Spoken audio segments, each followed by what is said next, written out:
Hello, everyone, and welcome again to another Teacher Joseph podcast.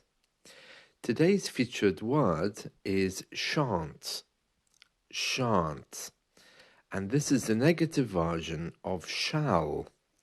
Now, you all know that shall is a word that we use instead of will in certain moments when things are more imperative, when someone is making a big declaration about what shall happen rather than what will happen. And we also use shall in place of will in a question. Shall we go to the river? Yes, we shall. But the negative version of this is very rarely used. Shall we go to the cinema? No, we shan't. We hear shall with a question. Okay. We hear it sometimes as well, as I mentioned before, when we are stating something very important. We shall go to the party. We shall win the war. Usually when there's been some opposition and we're really stating what's going to happen. But as a question, it's more common. Shall we? Yes, we shall. Or shan't. No, we shan't. I've never heard anyone saying, we shall go to the party, shan't we? That's not the way we use it. We usually use it as a direct answer. No, we shan't. No, we shan't. And it's very common. And it's not any kind of emphasis, it's just in direct response to the word shall. Shall we? No, we shan't. A little bit like, will we? No, we won't. Shall we feed the animals? Yes, we shall. No, we shan't. Let's quickly look at some other negatives while we're talking about this. Shall, shan't, will, won't, could, can't. Well, it's the other way around, of course. I can't do this. I couldn't do that. As I always say, you shouldn't have to worry about trying to remember all of these things, because to be quite honest with you, we learn from hearing other people saying. That's how we get our ideas of listening. So we don't really study from books. We hear, and that gives us the power to repeat. If you think of a child, he can't read or write, so he has to hear, and then he says. That's how he remembers. I wouldn't worry too much about this. Even the best people really struggle with the pronunciation of some words. Yesterday, I was on the Wikipedia site for Antonio Banderas, the Spanish actor. Now, I've no idea how I ended up there. It was one of those moments of simply browsing to discover things. And then before you know where you are, you're on the Wikipedia site of somebody. So anyway, I ended up on the Wikipedia site of Antonio Banderas. And one of the things he says in his Wikipedia site is that he's really bad with pronouncing the English word animals. He just can't say it. And in one of his movies, he even had to have the script rewritten to change the word into beasts because he couldn't say the word animals. Now, for me, I would have thought animals was one of the easiest English words. But for him, no. I'm not sure if it was his pronunciation, because he's Spanish, isn't he? So he could be saying animales, maybe. Maybe he couldn't get rid of the last E. I don't know why. But he was having that problem with the word animals. And by the way, speaking of animals, another thing that's making headline news these days is the fact that pigs are set to become man's best friends. Apparently, they're more reliable than dogs, they're more intelligent than dogs, and just as clean as dogs. So it's likely in the future pigs um, are going to be replacing dogs as man's best friend. That's not unusual.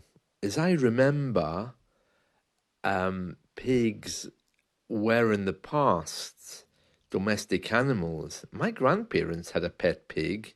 I mean, they lived on a little farm, but I remember their pig. I can't remember its name, but they had a little pig.